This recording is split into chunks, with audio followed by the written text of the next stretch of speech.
লজ্জার কিছু নেই, যেটা করে খাই মানুষের কাছে কর্মটাই বড় জিনিস। কর্মই ধর্ম। কর্মই হচ্ছে আমাদের ধর্ম, আর সেই কাজই করছি আমি। দেখতে পাচ্ছ এই স্ল্যাবটা, এই মাস্টারমশাই এদিকে স্ল্যাবটা একটু ঘুরে দেখাও। এই স্ল্যাবটা তুমি দাঁড়াও আমি তোমাকে বলছি, তোমার যাওয়ার দরকার নেই। এই যে পুরো স্ল্যাবটা এটা দেখতে পেয়েছো, এটা আজকের আমরা গত এক সপ্তাহ ধরে, এক সপ্তাহ না, হ্যাঁ 15 দিন ধরে কমপ্লিট করেছি।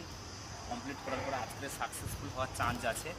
আজকে সম্ভবত সাকসেসফুল হয়ে গেলে আমরা সাকসেসফুল হয়ে গেলে গতকাল পেমেন্ট পাবো। বিশাল একটা মনের মধ্যে আশা আছে, বড় বড় ধরনের অ্যামাউন্ট পাবো সবাই। প্রায় একজনের যেমন তেমন 15 দিনে পেমেন্ট দাঁড়িয়ে গেছে 25 থেকে 30,000 টাকা করে একজনের। তো আমাদের গ্রুপে আছি 6 জন আজকের 15 থেকে 18 দিন ধরে পুরো 5তলা ফ্লোরের উপরে নিচ থেকে মানে সমস্ত যন্ত্রপাতি তুলে রেডি করে রড A to Z। তো আজকে কমপ্লিট হতে চলেছে, খুব খুশি আজকে এইটুকু হয়ে গেলে।